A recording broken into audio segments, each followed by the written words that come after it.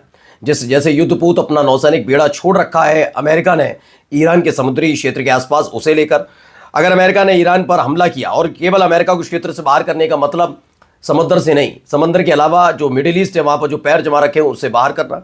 अगर अमेरिका ने ईरान पर हमला किया तो सबसे पहले इसराइल पर वार किया जाएगा और क्षेत्र में मौजूद सभी अमेरिकी ठिकानों को निशाना बनाया जाएगा। ये स्पष्ट कह दिया गया, यानी ईरान की जो सेना है वो तैनात नजर आ रही है। अमेरिका इसी बात को लेकर बेचैन है, इसलिए उसने एक एडवाइजरी जारी की। एडवाइजरी में साफ साफ लिखा है, लोकेशन है ईरान, कंट्री वाइड है, क्या है, US citizen should expect continued internet outreach, plan alternative means of communication and if safe to do so consider departing Iran by land to Armenia और तुर्की। यानी क्या कहा गया, एक्शन टू टेक, क्या कहा गया इसमें, कहा कि जिस तरह के हालात हैं उसे देखते हुए कैसे ना कैसे करके वहां से सेफ निकल आइए, सड़क के रास्ते ईरान से आप निकलिए और आर्मेनिया या फिर तुर्की पहुंचिए, उसके बाद हम आपको वहां से ले जाएंगे। क्योंकि अमेरिका की हिम्मत नहीं कि वो अपने नागरिकों को निकालने के लिए ईरान में अपना प्लेन लैंड करे, क्योंकि अमेरिका जानता है कि मोसाद के एजेंट वहां पर पकड़े जा रहे हैं और हर एक अमेरिकी नागरिक पर अब ईरान की नजर गड़ी हुई है कि कहीं इनमें से कोई CIA का एजेंट तो नहीं। अमेरिका कोई भी गलती नहीं करना चाहता। अब देखिए, इसी बीच एक और बड़ा मामला हो गया बिल्कुल युद्धपोत के करीब में। क्या हुआ है जरा सुनिए, इनका बयान निकल कर।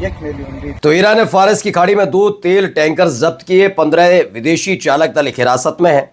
IRGC ने फारस की खाड़ी में 2 तेल टैंकर्स को कब्जे में लिया, जिन पर लगभग 1 मिलियन लीटर कथित तस्करी ईंधन होने का आरोप लगाया गया।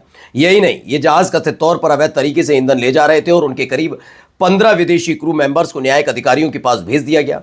ईरान लगातार ईंधन की तस्करी और अवैध आयात के खिलाफ समुद्री निगरानी बढ़ा रहा है, खासकर फारस की खाड़ी और हॉर्मुज जैसे प्रमुख तेल मार्गों पर यह कार्रवाई हो रही है। अब जरा सुनिए, अमेरिका के एक बड़े अधिकारी हैं, उन्होंने चेता दिया है कि बातचीत तो कर रहे हो लेकिन फल नहीं निकलने वाला कुछ भी। क्यों, सुनिए। Well, essentially no chance. I mean, I think these meetings are a waste of oxygen. There's simply no room for agreement between Iran and the United States on this. This is a point that was entirely predictable. And I think it's both sides checking the box. तो पूर्व अमेरिकी NSA हैं Bolton ने कहा, John Bolton ने, कि America Iran वार्ता समय की बर्बादी है, दोनों देशों के बीच किसी समझौते की कोई गुंजाइश नहीं। उन्होंने तंज कसते हुए कहा कि बातचीत चाहे ओमान में हो, तुर्की में हो या चांद पर, इन वार्ताओं से कुछ भी निकलने वाला नहीं है, ये सिर्फ वक्त की बर्बादी है। नमस्कार। New public inter college Lucknow, admission open. For more information call 0522 282232 और 7755 089585।